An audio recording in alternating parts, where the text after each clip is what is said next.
Um hino agora para vocês, nossa turma aqui. E o hino é o 236 do cantor cristão, Atribulado Coração. Amém? Peço que você, se você tem o seu hinário aí, quer cantar em família, vai ser maravilhoso, não é verdade? E nós vamos estar aqui tocando para que você possa cantar aí do outro lado. Amém? 236, Atribulado Coração.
Então vamos pegar a nossa Bíblia, você meu irmão, vamos pegar a palavra de Deus e abrir no livro de Números, Números capítulo 1. Vamos comigo lá? Então vamos lá. Capítulo 1 e versículo 1. No segundo ano, após a saída dos filhos de Israel do Egito, no primeiro dia do segundo mês, falou o Senhor a Moisés no deserto do Sinai, na tenda da congregação, dizendo: levantai o censo de toda a congregação dos filhos de Israel, segundo as suas famílias, segundo a casa dos seus pais, contando todos os homens por nome, cabeça por cabeça, da idade de 20 anos para cima, todos os capazes de sair à guerra em Israel. A esses contarei segundo os seus exércitos, tu e Arão. De cada tribo vos assistirá um homem que seja cabeça da casa dos seus pais. Vamos orar? Senhor nosso Deus, nosso Pai querido, nesse momento nós pedimos a sua bênção para o anúncio da sua palavra. Que o Espírito Santo fale pela boca do seu servo, e que do outro lado, Senhor, desse vídeo, o Espírito Santo esteja tocando nos corações de cada um dos ouvintes. Que o Senhor possa trabalhar, Senhor, através da sua palavra, não somente no que prega, mas naquele que ouve. Isso nós pedimos em nome de Jesus. Amém. Como eu anunciei a princípio, o tema da nossa mensagem hoje são números falantes. Um tema esquisito, não é verdade? Mas necessário para nós, nesse tempo de isolamento, principalmente. Nós temos lições espirituais no censo que é feito por Moisés e Arão. E depois nós temos um segundo censo no capítulo 26, E essas lições espirituais muito interessam para nós que temos Cristo como Salvador, que queremos trabalhar para Deus, que desejamos o serviço do Senhor. Então esses números, eles falam muito. E também esses números vão mostrar para nós que os pequenos, eles se agigantam. Isso vai ser a lição final. Os pequenos, eles se agigantam. O livro de Números, como nós vimos aqui, ele fornece 2 censos do povo de Israel. O primeiro censo do povo de Israel é esse que nós encontramos no capítulo 1, que foi feito no 2º ano da saída do povo de Israel do Egito. Eles saíram do Egito, já fazia 1 ano que eles tinham saído de lá, e no começo do 2º ano, olha, no primeiro dia do 2º mês, né, Deus pediu para que Moisés e Arão, eles contassem o povo. A contagem deveria ser cabeça, por nome de cada tribo, e todas as tribos juntos depois somando no final. Então esse primeiro censo, que foi feito ali 1 ano após a saída deles de Israel do Egito, se você for lá no versículo 46 do capítulo 1, veja lá, capítulo 1, versículo 46, todos os contados de todas as 12 tribos, dos homens de 20 anos para cima, o total foi 603.550. Eram 603.550, eram homens capazes de sair à guerra nesse total. O segundo censo que nós temos no livro de Números se encontra lá no capítulo 26. E eu convido você para abrir comigo no capítulo 26, também ali no versículo 1. Vamos dar uma lida. Capítulo 26, versículo 1. Passada a praga, falou o Senhor a Moisés e a Eleazar, filho de Arão, o sacerdote, dizendo: levantai o censo de toda a congregação dos filhos de Israel, da idade de 20 anos para cima, segundo as casas de seus pais, tudo que em Israel for capaz de sair à guerra. Agora você vai lá no versículo 51. No versículo 51, lê assim: os contados dos filhos de Israel somaram 601.730. Então você tem o primeiro censo, que deu 603.550. 40 anos depois, no segundo censo, o número diminuiu um pouco, mas ficou ali parelho, né? 601.730. O livro de Números se chama Números justamente por causa desses números. Esses números têm muito para nos contar. Um censo, para que serve um censo? O censo é feito para revelar informações a respeito de um povo. Aqui no Brasil, por exemplo, um censo ele é feito de 10 em 10 anos. Esse ano é o ano do censo. Então, o censo ele serve para levantar informações, mostra que de fato aquelas pessoas existem porque elas foram contadas, mostram onde estão os problemas daquela nação, onde está a fraqueza daquela nação, e também com aqueles dados, com aqueles números, o censo ele faz um desafio. Ele faz um desafio para cada nação que é contada, para cada problema que é apresentado. Então,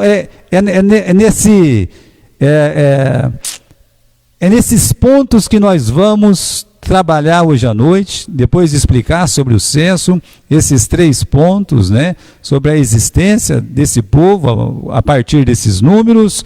Nós vamos falar sobre os problemas desses números e nós vamos falar dos desafios deste número. São as coisas que nós vamos abordar nesta noite. Mas antes, meus irmãos, é importante destacar algumas coisas. Por exemplo, quem ordenou o censo? Se você voltar lá para o capítulo 1, no livro de Números, tanto no capítulo 1, quanto depois, né, no capítulo 26, você vai ver que quem ordenou foi Deus. No versículo 1 diz que no 2º ano, após a saída dos filhos de Israel do Egito, no primeiro dia do 2º mês, falou o Senhor a Moisés. Não foi uma ideia de Moisés. Não foi uma ideia nem de Moisés e nem de Arão. Apesar dos dois estarem ali para contar o povo de Israel, nem Moisés e nem Arão, eles tiveram essa ideia. Essa ideia veio de Deus. Deus é que falou para Moisés contar o povo de Israel. Agora, parece até contraditório, né? Deus pedir para contar o povo de Israel. Por quê? Porque Deus, ele sabe todas as coisas. O nosso Deus é onisciente. O nosso Deus, ele sabe quantos fios de cabelo tem na nossa cabeça. Tem uns que não tem nenhum, né?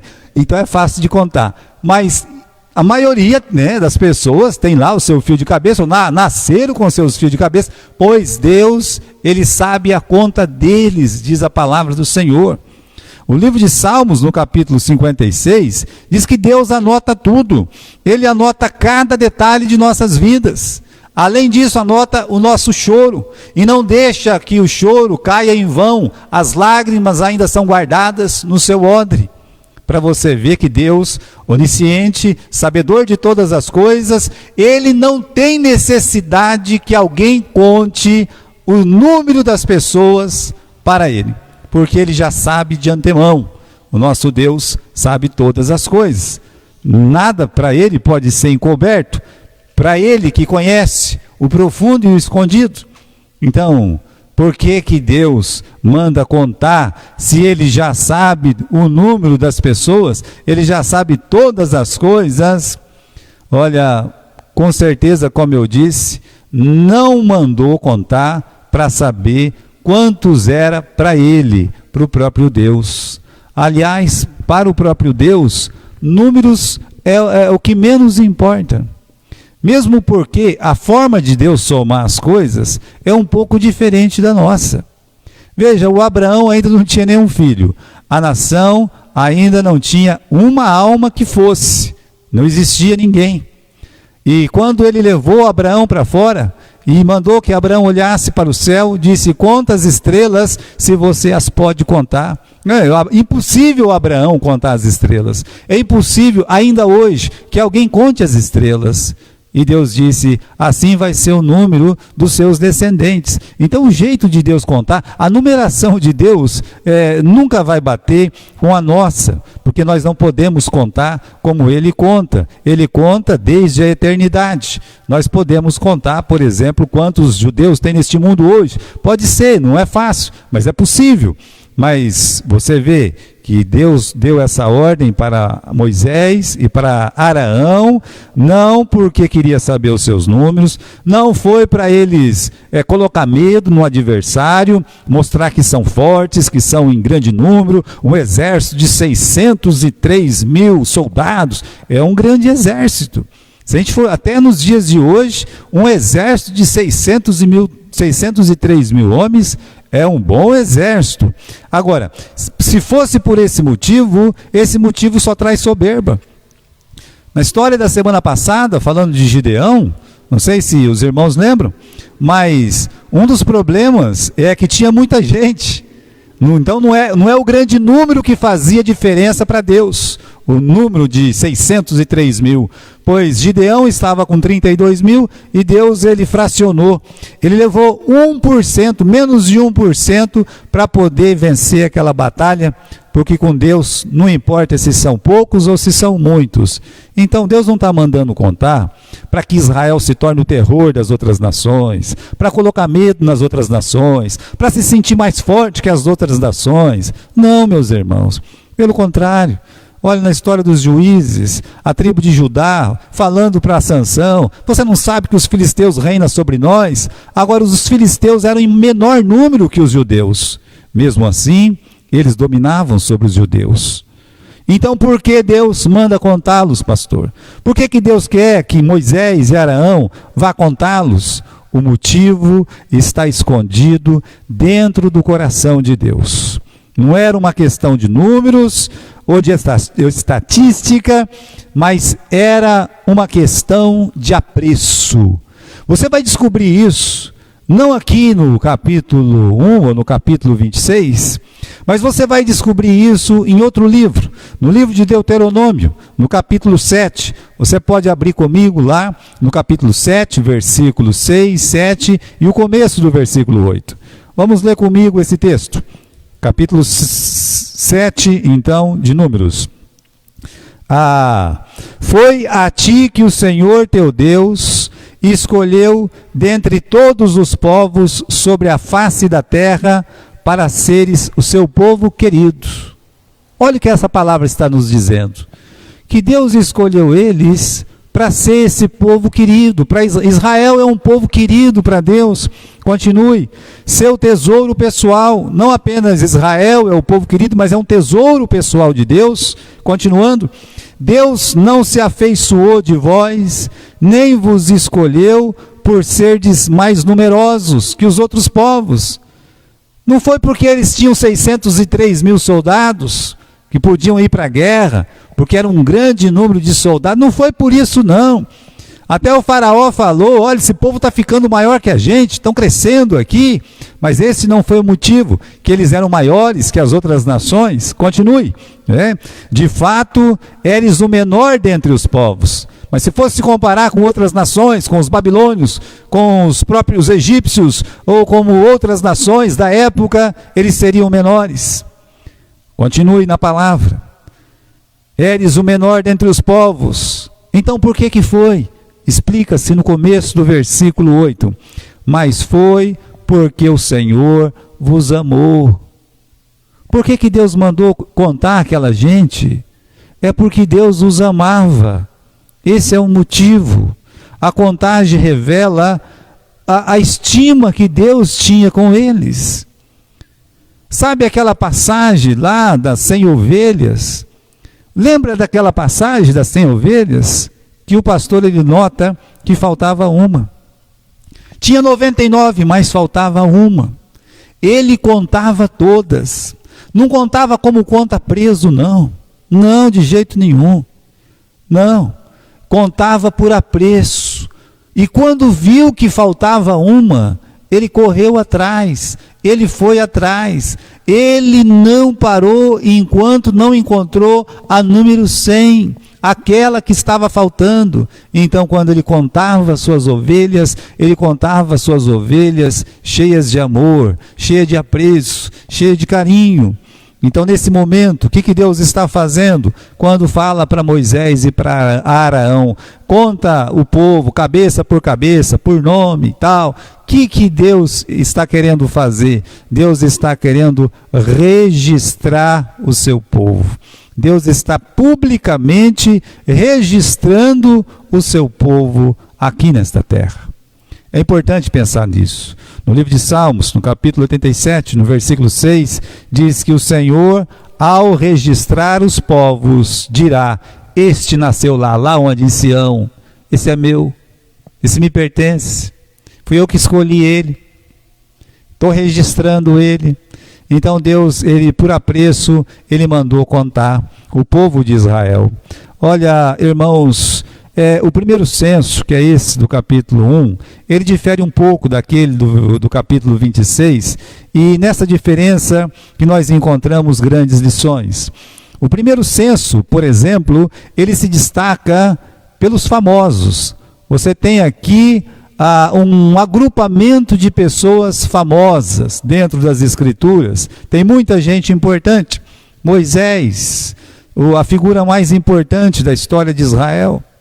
Você vê o Arão, o primeiro sumo sacerdote, a sua irmã Miriam, você tem aqueles talentosos Bezalel e Aholiabe, você tem Coré, Datã, Abirão, que de certa forma, eles são sim pessoas famosas, eles ficaram famosos. Então você tem nessa primeira lista grandes nomes, você tem nessa primeira lista pessoas com experiência que o próprio Deus, quando ele trata do pecado, da rebeldia, da incredulidade, no capítulo 14 do livro de Números, nesse próprio livro, no versículo 22, ele fala assim, que esses homens eram homens que viram a sua glória, eles viram a minha glória e os meus sinais que eu fiz lá no Egito.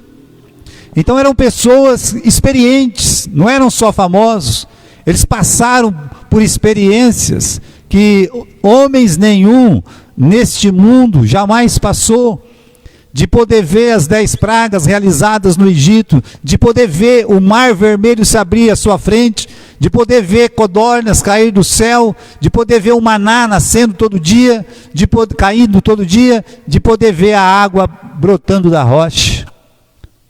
Milagres após milagres, um povo com grande experiência. Quantos ministérios nasceram dessa experiência? O ministério da profecia com o nosso Moisés, o sacerdócio com o Araão, dos seus filhos, descendente dos levitas, dando aí origem aos levitas, o ministério de intercessão com Ur, com Miriam e outros, músicos, artesãos. Então não são muitos ministérios nesse tempo, é muita experiência, muitas pessoas importantes. É uma geração de famosos. Essa primeira lista tem nomes espetaculares. E tem pessoas que estão ausentes nesta lista, porque a lista, tanto a primeira quanto a última, ela não traz quem tem 20 anos para baixo. Esses são os ausentes. Os de 20 anos para baixo. E aí você tem de 20 anos para cima contado, de 20 anos para baixo, pelo menos os homens não, além das mulheres, e você não tem muita gente que está ausente, mas os de 20 anos para baixo, eles são os grandes ausentes desta lista. São chamados pelos pais de presas fáceis. Ora, então, o primeiro censo destaca os personagens famosos. Nós temos alguns benefícios nesse censo, não só no primeiro, mas no segundo também. Pelo menos 3 grandes benefícios. Primeiro, aquilo que eu disse, vai dar para eles um sentimento de povo. Segundo, que o censo traz revelações que mostram a fraqueza de Israel. E em terceiro, é que serviu esse censo para dar uma direção ao povo de Israel. Fecha a porta, pai, ali, Felipe. Desculpe, né? Estou pedindo para o Felipe fechar a porta. Se você não ouviu, é isso que eu estou pedindo para ele, né? Fecha a porta e fechar o portão para ninguém entrar aqui e atrapalhar, não é verdade? Se os irmãos não podem, então ninguém pode. Então, o censo, ele serviu para dizer que o povo existe. Isso é a primeira grande benfeitoria desse censo, é trazer o sentimento de pertencer, é trazer o sentimento de liberdade. O censo fazia isso com o povo de Israel, ser contado. Porque se você olhar o que Deus está dizendo aqui, eu quero que conte em cada tribo, eu quero que conte em cada família, eu quero que conte nome por nome, cabeça por cabeça, quem tem de 20 anos para cima. Olha, então o censo serviu para dizer que Israel existe, que eles não são mais escravos. Por muitos anos o povo de Israel foi um povo escravo. Essa primeira geração, por exemplo, é uma geração contada. Nesse primeiro censo é a geração de escravos. Eles nasceram escravos, eles viviam debaixo da chibata. Quem tem de 20 anos para cima já trabalhava no Egito, já apanhava no Egito. Eles tinham uma vida sofrida lá. Então, esse primeiro censo é uma geração de famosos, mas é uma geração de escravos que foram libertados por Deus. Quando Moisés chegou para libertá-los, eles tinham uma concepção de que sofrer menos valia mais do que ser liberto. Lembra que Moisés foi e falou com Faraó, e Faraó tirou a palha deles, fez com que eles trabalhassem mais, e eles falaram para Moisés e para Araão: você está nos machucando, você está nos fazendo cheirar mal aos olhos de Faraó, você está nos prejudicando. Ou seja, eles tinham aquele senso, eles pensavam que sofrer menos no Egito era melhor do que a ideia de liberdade. Nós estamos falando dessa geração. Mesmo vendo as 10 pragas, mesmo vendo o Mar Vermelho se abrir, quando teve o problema lá do Coré, do Datã, perdão, né? Do Coré, da falta d'água, perdão, né? Quando começou a faltar água e ainda tinha algumas deficiências, assim que eles saíram do Egito, eles disseram: quem dera a gente ter morrido escravo lá no Egito. Eles tinham esse tipo de pensamento. Então, com esse pensamento, eles atravessariam o deserto, eles entrariam em Canaã, eles entrariam com esse sentimento de escravidão, de que eram escravos. Agora, quando Deus manda contar, cabeça por cabeça, nome por nome, de tribo, cada tribo, então eles recebem de Deus o registro de que são gente, o registro de que já não são mais escravos. Eu lembro os irmãos que escravo não tem casa, escravo não tem família, escravo não tem nome. Não, tem sim, pastor, não tem. Não tem. Ele pode ser vendido para quem ele quiser, de um país para o outro, porque ele é um escravo. Então eles não tinha nacionalidade não. Eles não tinham um nome que pudesse zelar de família. Minha família, que escravo podia dizer uma coisa dessa? Eles não podiam dizer. Agora eles podem ser contados nominalmente. Deus está reconhecendo eles como indivíduos. Eles iam deixar de ser aquele amontoado de escravos que eles eram lá no Egito, gentalha, como o próprio faraó lembrou. Deixariam de ser uma enxada, deixariam de ser uma pá, para ter o nome registrado. Ou Moisés ou Araão chegaria em cada um deles e perguntaria: qual é o seu nome? De que tribo você pertence? Você é descendente de Israel. Está registrado. Eles ganhariam o sentimento de liberdade, de homens livres. Eu lembro os irmãos de uma coisa semelhante que aconteceu no Brasil. Porque no Brasil, o primeiro censo que teve no Brasil foi em 1872. Antes não tinha censo nenhum. Por quê? Porque o Brasil era apenas uma colônia. Era uma colônia lá de Portugal. Quando o rei foi expulso de Portugal e veio para cá, com aquela guerra com Napoleão Bonaparte, o Brasil ele passou a fazer parte de um império, o Império Unido lá, né? O Reino Unido de Portugal e Algarves, se não me falha a memória. Mas aí passamos a ser alguma coisa. Até então não éramos nada. E aí surgiu o primeiro censo do povo, que foi em 1872. Aí passamos, meus irmãos, a ter um sentimento de nação. A mesma coisa você vê aqui com o povo de Israel. Quando Deus manda contá-los, Deus está dando para eles aquele sentimento de liberdade, de pertencer para uma nação. Esse foi o primeiro grande benefício. Agora, meus irmãos, o censo, qualquer censo que se preze, como essas pessoas vivem, né? O que essas pessoas comem, onde elas estão, etc. Tal, né? O censo revela muita coisa a respeito de um povo. Quando você vai no primeiro censo, você está lá no capítulo 1, e depois você vai para o capítulo 26, né? A gente aprende o seguinte, né? Primeiro, você não pode contar apenas do versículo 1. Aqui, quando eles são contados, eles têm 603 mil almas. Não é pouco não, só de 20 anos para cima. Vamos falar de números gerais, né? Na verdade, correto é 603.550, correto? Veja que o crescimento desse povo, ele vem de Deus. Nunca esqueça isso. O homem pode até produzir um crescimento. Uma igreja pode produzir crescimento. Mas o crescimento verdadeiro, ele vem de Deus. Tem muitas igrejas que são pequenas e elas são maiores que muitas igrejas que são grandes. Qual é o motivo? Que o crescimento foi de Deus. Deus é que dá o crescimento. Quando eles entraram no Egito, eram 70 almas.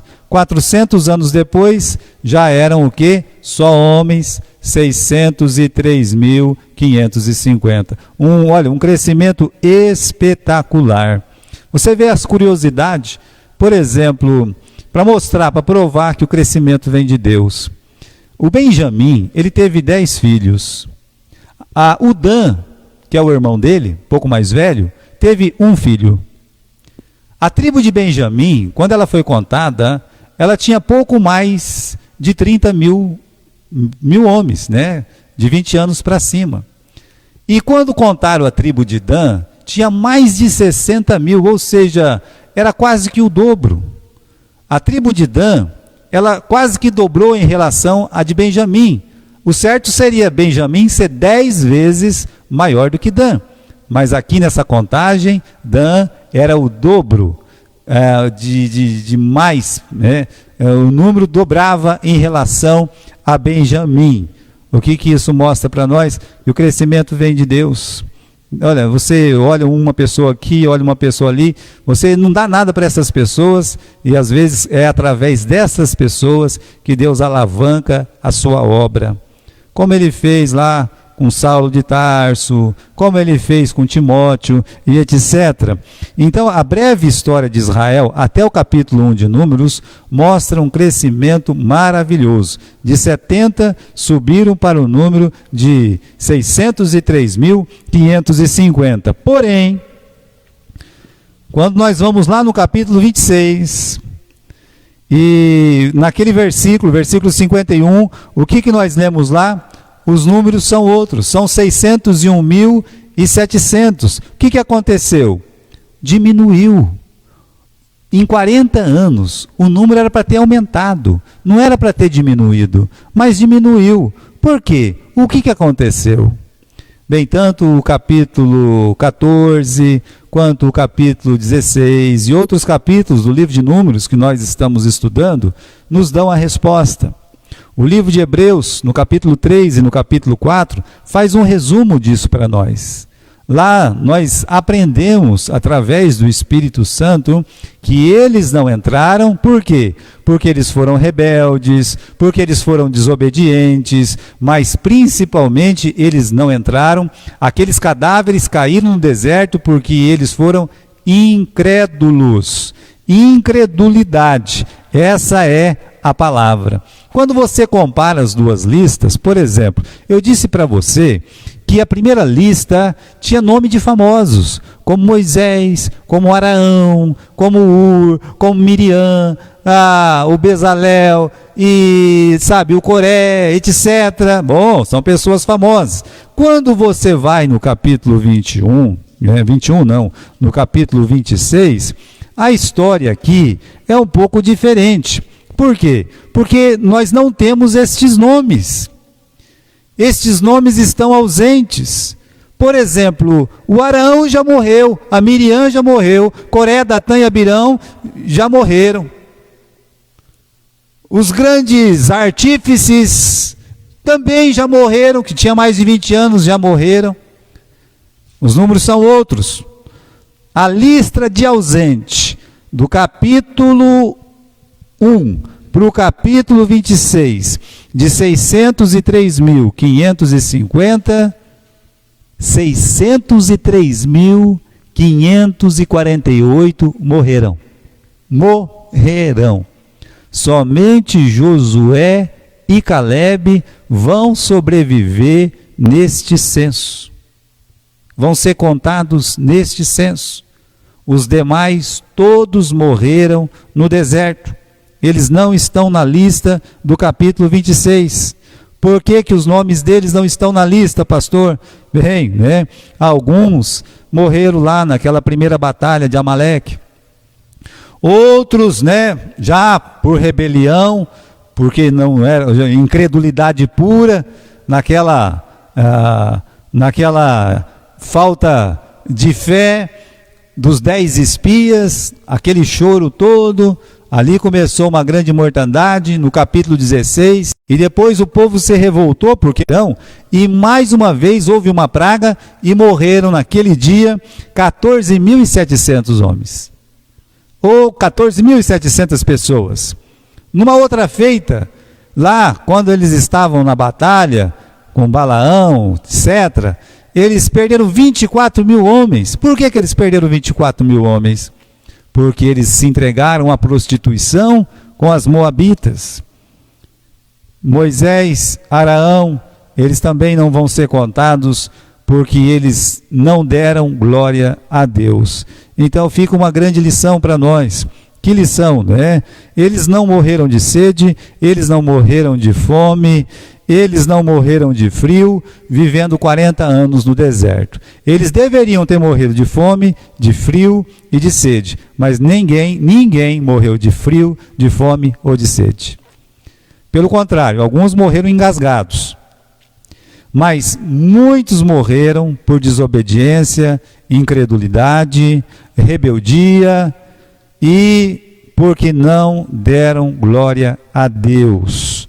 Imagine, sendo mortos por causa de prostituição, sendo mortos porque foram picados pela serpente, ou seja, permitiram que Satanás se aproximasse tanto de suas vidas. É por isso que eles não estão lá naquela lista. Veja que muitas pessoas, elas param no meio do caminho. Muitos se entregam à prostituição, a adultério, vão parar no meio do caminho. Eu estava lá com a Mariazinha, a gente fica na casa da Mariazinha conversando com ela, e lá ela tem alguns quadros mais antigos da igreja. E geralmente você olha para aquele quadro onde tem 30, 40, entre crianças e jovens, e nós contamos alguns ausentes entre os nossos jovens, entre os nossos adolescentes. Até nós admiramos, fiquei admirado eu com a Mariazinha, porque o número era muito grande dos que ficaram. Uma coisa assim que nos deixa muito feliz. Mas tem algumas ausências justificadas, irmãos queridos que foram participar de outra igreja. Mas nós sabemos que em algumas das ausências, essas pessoas, elas não estão em outra igreja, elas estão a serviço de Satanás, elas estão completamente desviadas. E isso nos deixa triste. Então aqui nós temos uma lição, meus irmãos, na lista desses ausentes, que segundo o livro de Hebreus, e agora eu convido você para abrir comigo lá em Hebreus, no capítulo 3 e versículo 17. Livro de Hebreus, Novo Testamento, capítulo 3 e versículo 17. Vamos comigo lá. Ainda sobre essa lista dos ausentes, Diz aqui o versículo 17. E contra quem Deus se indignou por 40 anos? Não foi contra os que pecaram, cujos cadáveres caíram no deserto? E contra quem jurou que não entrariam no seu descanso? Senão contra os que foram desobedientes? Vemos, pois, que não puderam entrar por causa da sua incredulidade. Você tem 3 palavras aqui, que chamam a atenção. Primeiro é que esses cadáveres caíram no deserto. Contra quem Deus jurou que não entraria? Contra os desobedientes. Depois ele fala aqui contra os incrédulos. Muito bem, cadáveres que foram desobedientes, cadáveres que foram homens incrédulos. O censo revelou isso. O que o censo revelou? Revelou que a grandíssima maioria ficou caída no deserto. Eles não conseguiram chegar até Canaã. E o motivo, Deus está dizendo aqui para nós. Deus está dizendo desobediência. Deus está dizendo incredulidade. Desobediência e credulidade. No capítulo 4, versículo 2, ele ainda fala assim: também nós foram anunciadas boas novas, como se deu com eles, mas a palavra que ouviram não lhes aproveitou, visto não ter sido acompanhada pela fé, ou misturada com fé. Então, a palavra de Deus, ela precisa dessa mistura preciosa. Qual mistura? A fé. A palavra de Deus tem que estar misturada com a fé. E não aconteceu isso. O povo de Israel foi incrédulo, o povo de Israel foi desobediente. Essa primeira geração é uma geração que não alcançou o seu destino final. Eles não alcançaram Canaã. Incredulidade, desobediência. Seus cadáveres caíram no deserto. Então, meus irmãos, só para lembrar, o censo ajudaria a nação a se sentir livre. O censo ajuda a ver os defeitos, a ver os problemas que existem nesta nação. E aqui nós temos um problema sério, um problema que passou por 40 anos, que é desobediência e incredulidade. Então você detectou o problema? Qual é o problema desses 40 anos? Desobediência e incredulidade. Esse é o problema de muitos cristãos. Se você é um desobediente, se você não crê nas promessas de Deus, com certeza, uma hora, teu cadáver fica esticado no deserto deste mundo. O terceiro ponto, que é o último ponto. O censo apresentava uma outra coisa para eles. Já mostrou que eles eram uma nação, já apontou o defeito deles, e agora lançava um desafio. Como assim? Sim, olhando para todos os números, olhando para todos os dados, pegando toda aquela coletagem, né, de informação que eles tinham em mãos, agora era preciso tomar uma decisão, e é assim que funciona no censo. Está faltando hospital, está faltando escola, está faltando professor, está faltando juiz, está faltando comida, tá. Então, primeiro eles pegam os números e depois eles vão trabalhar em cima daquilo que foi pego. Vão trabalhar ou não. Agora, a notícia boa que nós temos é que essa nova geração, ela tem essa informação. Essa nova geração é diferente da primeira. Essa do capítulo 26 é diferente do capítulo 1. Eles não nasceram escravos. Não, eles não nasceram. Eles nasceram livres. É a nação dos libertos. Olha só, né? Então, o segundo censo, ele é composto de uma geração completamente diferente. A gente podia dizer assim, diminuiu, eles são menos. Lá é 603 mil, aqui é 601 mil. É verdade. Há uma diferença de quase 2 mil entre um censo e o outro censo. É verdade. Se você pensar assim, eles são em menor número mesmo. Os outros com maior número não conseguiu. Eles com menor número vai conseguir? Pois é. O censo anterior só tinha gente experiente. Só tinha raposa velha, podia dizer assim, né? Se eles com toda aquela bagagem, com toda aquela experiência, eles não conseguiram, esse povo não tem experiência nenhuma. A maioria deles nem viu nada, não tinha nem nascido. Os poucos que tinham nascido talvez nem se lembravam mais. Depois de 40 anos, tudo apagado na memória, ou não tendo nada na memória, porque ainda não tinha sido nascido quando o mar vermelho se abriu, quando as pragas vieram. Então, eles não tinham a experiência dos homens lá do primeiro censo. Olha, como eu disse, a maioria nunca tinha visto um milagre. Essa geração, era aquela que os pais, no capítulo 14 do livro de Números, referiu-se a Deus dizendo, são presas fáceis. Essa geração de 601 mil, esses 601 mil que foram contados, é a geração de presa fácil. É essa geração, meus irmãos, que vai ter que tomar uma decisão. Qual é a decisão? É o desafio que o censo lança. E qual é esse desafio? Eles vão ficar no deserto, porque era uma opção. Até hoje tem gente que vive no deserto. Até hoje tem lá. Não tem os beduínos. Os beduínos não são os homens do deserto. Eles poderiam olhar e dizer, Para que tem que ir em Canaã? Vamos nos tornar os beduínos do deserto, vamos nos ajuntar aos beduínos, ou vamos formar uma nova nação de beduínos? Era uma opção. E a segunda opção?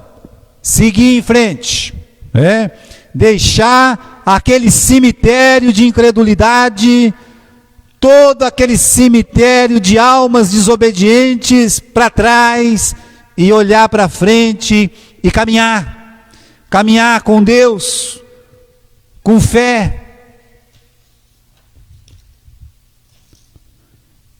Mas tem um problema. Qual é o grande desafio dessa nova geração?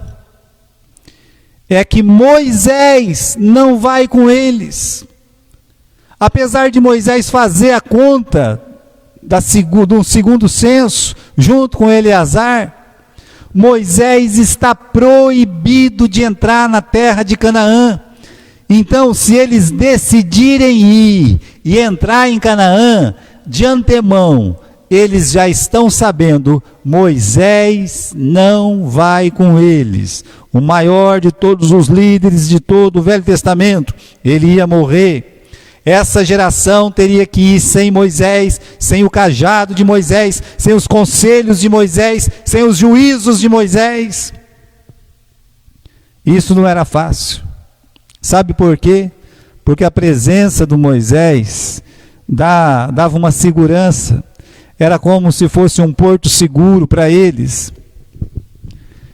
Eles não estavam em Canaã, é verdade, mas eles ainda tinham Moisés. Com Moisés perto, a preocupação é menos, ou nem há com o que se preocupar se nós temos Moisés. O viver no deserto não é tão ruim se Moisés está do lado. Se o inimigo atacar, o Moisés ele pode subir no monte, pega o Eleazar e algum filho do Ur levanta a mão e nós temos a vitória em nossas mãos. Se Deus ficar irado por algum motivo, o Moisés vai lá, se joga na frente, implora, Senhor, tenha misericórdia, e Deus se agrada e a gente acaba não morrendo. Se tem uma falta de água, ele bate numa pedra. Maná está aí, o maná está aí, desce todo dia, correto? Muito bem. Mas Moisés não vai. O maná vai acabar. Não ia bater mais na rocha para sair água. O desafio era muito grande. Mas eles tinham que decidir. E agora? Nós vamos marchar, nós vamos entrar em Canaã, nós vamos atravessar o Rio Jordão, porque eles estavam à beira do Rio Jordão, ou aqui está bom para nós? O censo levou esse desafio para eles, porque eles olhavam para aquele cemitério de cadáveres no deserto, e eles tinham que tomar essa decisão. E aí que nós dizemos, os pequeninos se agigantam. Aqueles que foram chamados de presas fáceis, exatamente eles, e exatamente como Deus diz no capítulo 14 de Números, esses que vocês estão dizendo que são presas fáceis, eles vão ser pastores por 40 anos no deserto, e eles vão entrar na terra prometida, mas eles tinham que decidir, e eles decidiram, e eles entraram. Irmãos, o povo de Deus continuava a existir, um número um pouquinho menor, nesse segundo censo, mas eles continuavam a existir, e eles ficaram grandes, as pequenas crianças cresceram, e o que elas fizeram? Elas caminharam nos 40 anos, e depois elas vão entrar na terra de Canaã. São elas que vão marchar destemidamente contra cada uma das fortalezas que se levantarem contra o povo de Israel. Quando a fortaleza de Jericó se levantou, caiu diante deles. Quando Ai se levantou, caiu diante deles. Quando a Confederação do Sul se ajuntou, caíram diante deles. Quando a Confederação do Norte se ajuntou, caíram diante deles. Eles não se viam como gafanhotos diante de gigantes. Pelo contrário, eles viam sempre Deus à frente. Esses pequeninos, eles se agigantaram. A geração dos pequenos, da presa, sobrepujou a dos grandes, sem milagres, sem experiência, mas com uma fé inabalável em Deus. Perceba quais são os milagres que aconteceram lá, né, na conquista. Comparado, meus irmãos, com os 40 anos do deserto, são pouquíssimos, porque eles não dependiam de milagres, eles tinham fé em Deus, não fé nos milagres. É uma grande lição para nós. Meu querido irmão, seja velho, seja novo, olha, você tem que fazer uma escolha. Nós podemos, como igreja, ser velhos, experientes, que nunca vamos chegar em lugar nenhum. Ou nós podemos ser novos, corajosos, que vamos avançar, que vamos conscientes de que Deus está à nossa frente. Um dos problemas da nossa geração, por exemplo, a maioria dos nossos jovens, das nossas crianças, não conheceram personagens como o pastor John Hatcher, a irmã Alta, o pastor Steve Montgomery, a irmã Eugênia, o pastor Donald Royce. Eles não conheceram. Muitos não conheceram. O pastor Brecher, lá em Manaus, não conheceram. Mesmo recente, se falar de um pastor Calvin Gardner, eles não conheceram. Essas pessoas não conheceram. Mas nós que somos mais velhos, nós conhecemos. E o que nós fazemos? Às vezes nos acomodamos para virar um simples cadáver no deserto. Com medo. Medo de abrir um novo trabalho. Medo de ir avante. Medo de pregar a palavra de Deus. De poder realmente espalhar o reino dos céus por todo esse Brasil. Quantas cidades ainda não foram alcançadas? Mas nós podemos, sim, nós ainda podemos ser como aquelas crianças que depois se tornaram adultos, cheias de fé, cheias de coragem, que tinha história para contar, que elas ouviram de outras pessoas, como os nossos jovens hoje escutam de cada um de nós que somos mais velhos. Mas nós temos que nos ajuntar a eles e não ficar agarrado no passado. Nós temos que construir o nosso presente, animar os nossos jovens para isso.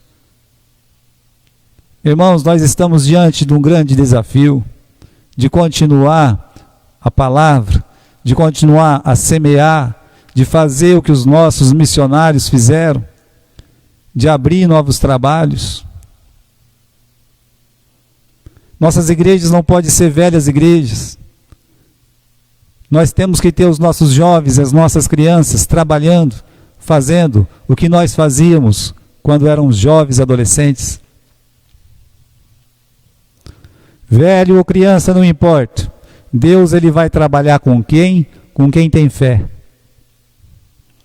Com quem tem o desejo de lutar pelo estabelecimento do seu reino. Quem tem fé para anunciar a palavra de Deus.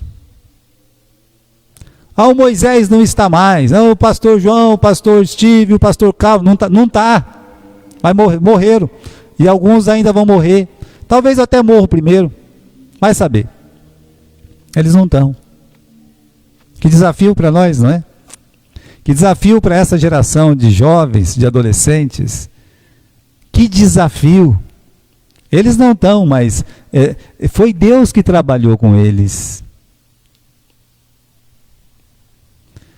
É Deus que agiu pela vida deles. Deus que usou cada um deles. E Deus está pronto para escrever novas histórias. É por isso que os jovens, os adolescentes hoje, eles precisam ter essa entrega. Senhor, usa o teu servo, usa a tua serva. Nos ajude a ser uma geração de vencedores e não de cadáveres no deserto. Faça essa oração. Entregue o seu ministério nas mãos do Senhor. Os jovens pastores, tenham ousadia, tenham coragem. Não se entregue. Não seja um cadáver no deserto. Lute pela sua igreja, pela palavra, para anunciar a palavra de Deus. Eu vou repetir, tenham ousadia. Vamos escrever uma nova história, como aquela segunda geração, do capítulo 26 do livro de Números, escreveu uma nova história. Foram eles que entraram em Canaã e fizeram o que nós chamamos no livro de Josué a grande conquista. Deus, Ele quer nos usar para que a sua obra, a sua palavra possa crescer e prevalecer. Amém?